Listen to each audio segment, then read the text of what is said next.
हमारे वालिद साहब के ऊपर जो जुल्म 5 साल से हो रहा है, उनको जेल में झूठे मुकदमे लगाकर फंसा दिया गया है। आज हम सभी लोगों के पास ये एक मौका है कि हम इस चुनाव के ज़रिए मेरे वालिद साहब को बेगुनाह और इस मुस्तफाबाद विधानसभा में जो पूरे देश में विधानसभा को बदनाम करा गया है, इसको हम एक मौके के साथ इस चुनाव के ज़रिए से साबित कर सकते हैं। मैं जनाब ओवैसी साहब का और उनकी सभी तमाम पार्टियों का तहे दिल से शुक्रिया अदा भी करता हूं, जो उन्होंने हमारे लिए हमारी सच्चाई को मीडिया के माध्यम से पूरे देश तक पहुंचाया है और उन्होंने हमारे इसमें समर्थन किया, जिसकी वजह से हम सबको भी बहुत हिम्मत मिली और हमारे लिए जो मीडिया पहले बोलता था, हमारे खिलाफ बोलता था, उस मीडिया को भी आज हमारे हक में थोड़ा बोलना पड़ रहा है। इस मंच पे उपस्थित हैदराबाद के सांसद और AIMIM पार्टी के राष्ट्रीय अध्यक्ष जनाब असदुद्दीन ओवैसी साहब, औरंगाबाद से पूर्व सांसद और AIMIM पार्टी के दिल्ली प्रदेश इंचार्ज जनाब इम्तियाज़ जलील साहब, दिल्ली प्रदेश अध्यक्ष जनाब शोएब जमाई साहब और मंच पे उपस्थित तमाम सभी पार्टी के पदाधिकारी और खुसूसी तौर पर मौजूद यहाँ पर इस जनसभा में मौजूद मेरे सभी बड़े बुजुर्गों, भाइयों, नौजवान साथियों, मेरी माएँ बहनें, सभी को अस्सलाम वालेकुम। मैं आपके सामने कोई भाषण देने नहीं खड़ा हुआ हूँ। मैं आपके सामने सच्चाई को रखने के लिए, आप सभी के सामने एक अपील करने के लिए आया हूँ। जैसा कि आप सभी जानते हैं, मैं ताहिर हुसैन साहब का बेटा हूँ। मेरा नाम शादाब हुसैन है। मैंने हमेशा अपने वालिद साहब को उनकी पूरी उम्र में हमेशा स्ट्रगल करते हुए, मेहनत करते हुए देखा है। हालांकि हमारे पहले पैदा होने से पहले भी मेरे वालिद साहब ने तमाम काफ़ी परेशानियों का सामना करा है। हम 3 भाई बहन हैं। हमने अपने अब्बू को बहुत मेहनत करते हुए देखा है।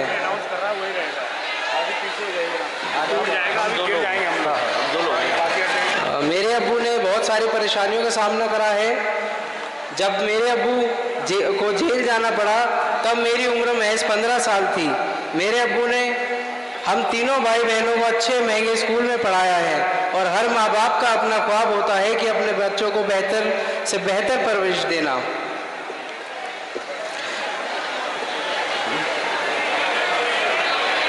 जितना जिसका वजूद होता है, वैसे ही हमारे अब्बू ने भी हमारे लिए करा।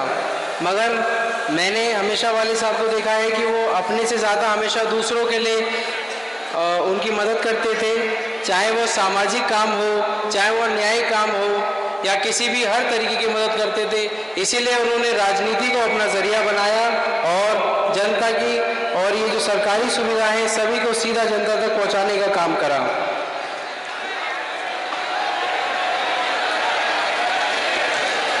और हर रिश्ते को अच्छे से अच्छे तरीके से उन्होंने निभाया। शायद यही वजह है कि जब अब्बू जेल गए, उससे पहले हमारे घर पर एक आफत आई जहां हम सब परिवार के लोग मौजूद थे। उस दिन ऐसा लग रहा था कि शायद आज हमारी जान नहीं बच पाएगी, लेकिन उन तमाम लोगों की और आप सभी लोगों की दुआएं थी जो अल्लाह ने उस दिन हमारी जान बचाई। उसके बाद जिस तरह से झूठ के प्रोपेगेंडा को एक बहुत बड़ा हमारे और इलाके में रह रही आवाम के खिलाफ षड्यंत्र रचा गया, वो आप सबको अच्छे से पता है। सब जानते हैं कि सच्चाई और हकीकत क्या है। आज उसी झूठ के प्रोपेगेंडा को, उस षड्यंत्र को बेनकाब करना है पूरी दिल्ली और देश के सामने, जिसकी सच्चाई से कोई दूर दूर तक वास्ता नहीं है। किस तरह से नफरत की राजनीति करने वालों ने मीडिया का सहारा लेकर हमें, मेरे अब्बू और मुस्तफाबाद में रहने वाली जनता को पूरे देश में बदनाम कर डाला है। जो लोग दिखावे के लिए, वो नेता जिनकी पार्टी को हम सब लोगों ने मिलकर के, हमने अपना मुस्तफाबाद की जनता ने अपना वोट सपोर्ट देकर, मेरे अब्बू ने अपना तन मन धन लगाकर और पूरे मेहनत के साथ दिन और रात एक करके 10 साल उनका झंडा और जनता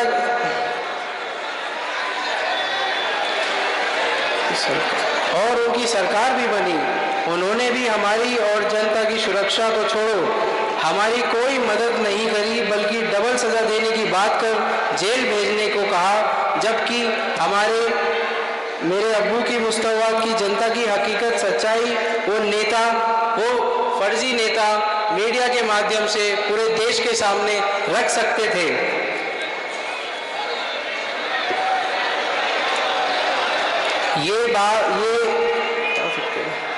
क्योंकि उनका फर्ज बनता था। मेरे अब्बू ताहिर हुसैन जो भले ही वीडियो द्वारा बदनाम तो हुए, वो मीडिया द्वारा बदनाम तो हुए, मगर पूरे देश में मुसलमान और दिल्ली की एक बड़ी पहचान भी बन चुके हैं। उनकी मदद करनी चाहिए थी। मदद तो छोड़ो, किसी नेता ने हमारे और मेरे अब्बू के अपना सब कुछ दिया। मुस्तवाद की जनता की खातिर उन नेताओं ने हमारे आंसू भी नहीं पूछे और ना ही हमारे पास आए, ना हमारा हालचाल पूछा। जबकि वो मेरे अब्बू के साथ नहीं छोड़ते तो मेरे अब्बू जो कि आपके बेटा हैं, आपके भाई हैं, मेरे अब्बू ताहिर हुसैन के ऊपर UAPA जैसे कानून में जेल में नहीं डाला जाता।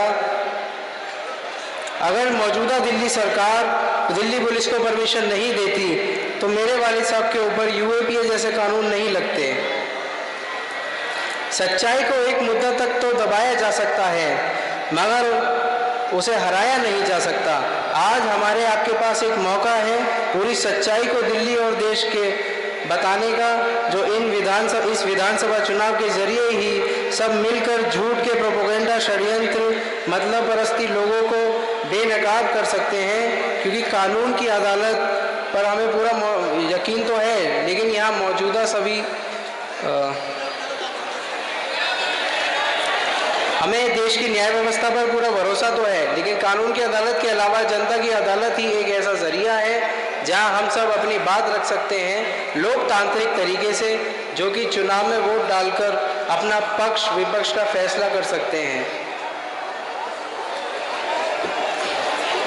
हमारे वालिद साहब के ऊपर जो जुल्म 5 साल से हो रहा है, उनको जेल में झूठे मुकदमे लगाकर फंसा दिया गया है। आज हम सभी लोगों के पास ये एक मौका है कि हम इस चुनाव के जरिए मेरे वालिद साहब को बेगुनाह और इस मुस्तवाद विधानसभा में जो पूरे देश में विधानसभा को बदनाम करा गया है, इसको हम एक मौके के साथ इस चुनाव के जरिए से साबित कर सकते हैं। देखिए, आपके आकर्षण को हम अच्छे से समझ सकते हैं। आप बहुत बीच में कुछ लोग जो खड़े हैं ना, वो प्लीज बैठ जाएं, पीछे वाले लोग भी सुन सकें। मैं जनाब ओवैसी साहब का और उनकी सभी तमाम पार्टियों का तहे दिल से शुक्रिया अदा भी करता हूं, जो उन्होंने हमारे लिए हमारी सच्चाई को मीडिया के माध्यम से पूरे देश तक पहुंचाया है और उन्होंने हमारे इसमें समर्थन किया, जिसकी वजह से हम सबको भी बहुत हिम्मत मिली और हमारे लिए जो मीडिया पहले बोलता था, हमारे खिलाफ बोलता था, उस मीडिया को भी आज हमारे हक में थोड़ा बोलना पड़ रहा है। मैं आप तमाम हजरात से गुजारिश करता हूं कि मेरे वालिद साहब को आप सभी लोग अपना वोट देकर, अपना सपोर्ट देकर पूरे देश में वो मैसेज हम सब लोग मिलकर के पहुंचाना है कि मेरे वालिद साहब पीड़ित हैं, मेरे वालिद साहब अपराधी नहीं हैं। आप सभी के सामने जब मैं अपने वालिद साहब से जेल में मुलाकात पर जाता हूं तो उनसे मेरी बात होती है। वो हमें ये बताते हैं कि हम परेशानियों का सामना इस वक्त सिर्फ हम नहीं उठाते, बल्कि पूरा देश में एक माहौल खड़ा करा जा रहा है जो डराने का, घरों को तोड़ने का, अपनों को अपने से दूर करने का, हमारी पहचान ख़त्म करने का, हमारी तहजीब से लेकर खान पान, रहन सहन का, इबादत करने से लेकर पढ़ने लिखने तक क्या करना है, क्या नहीं करना है, जिसकी वजह से ना जाने कितने मासूम नौजवान, हमारी माँ बहनें शिकार हो रही हैं और जगह जगह आंसू बहा रहे हैं। और हमारे वोट लेने वाले भी हमारी मदद को खुलकर सामने नहीं आते हैं। कोई आंसू पोंछने आता नहीं है। ये सारी बातें जेल के खाली एक ही काम से है, अखबार मीडिया की खबर देखना पड़ना, जिस वजह से आज मुझे ज़्यादा जानकारी सुनने, पढ़ने, देखने को मिल रही है, जिसकी उन्होंने एक कविता के ज़रिए अपने दिल के जज्बात को शब्द में लिखाई है, वो आप सबको पढ़कर बताता हूँ। मैं आप सभी को वो सुनाना चाहता हूँ। मेरे वाले साहब ने कविता के ज़रिए फरमाया है, बदलते वक्त का एहसास ज़रा तुम समझ लेना, छलकर आंसुओं की लाज ज़रा तुम रख लेना, भुलाकर हर गिला शिकवा मेरा मुझे अपना बना लेना, देकर वोट अपना मुझे नई ज़िंदगी दे देना।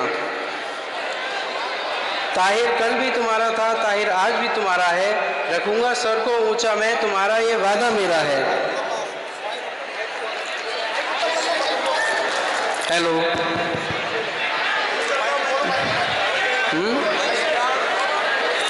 ताहिर कल भी तुम्हारा था, ताहिर आज भी तुम्हारा है, रखूंगा सर को ऊंचा मैं, तुम्हारे ये वादा मेरा है। निभाकर रिश्ता तुम अपना मेरा बस साथ दे देना, देकर वोट तुम अपना ताहिर को मजबूत कर देना। मोहब्बत भाईचारे का पुराना वक्त भी लाना है, मुस्तवाद वालों से मेरा ये खास कहना है। हुकूमत हो किसी की भी मगर तुम इंसाफ कर देना, देकर वोट तुम अपना मुझे सच्चाई को जिता देना। बंदिशें हैं जहां दिन रात उसे तिहाड़ कहते हैं, तुम्हारी याद में रह कर के कुछ सपने भी देखे हैं। मिटा दूंगा हस्ती को मैं अपनी, तुम आवाज़ दे देना, देकर वोट तुम अपना ये मौका भी देना। खुदा के वास्ते तुम यूं मुझे मायूस ना करना, पड़े जब भी ज़रूरत तुम मुझे बस यही कह करना। पीड़ित हूँ मैं, अपराधी नहीं, ज़माने को बता देना, देकर वोट तुम अपना मुझे चुनाव जिता देना। सभी माँ बाप जैसे हैं मेरे और भाई बहन हैं, सभी नौजवान साथी हैं मेरे और क्षेत्रवासी हैं। दुआ तुम मांगना अल्लाह के आगे हाथ फैलाना, देकर वोट तुम अपना मुझे रिहाई दे देना, देकर वोट तुम अपना ताहिर को विधायक बना देना, देकर वोट तुम अपना मुझे मेरा हक दे देना। लिहाजा मैं आप सभी हजरात से ये गुजारिश करता हूँ कि आने वाले चुनाव में पतंग के निशान पर अपना वोट देकर आप मजलिस को, हमें और इस पूरी मुस्तवा विधानसभा की इस हक और इंसाफ की लड़ाई में सभी लोगों को कामयाबी दिलाएं।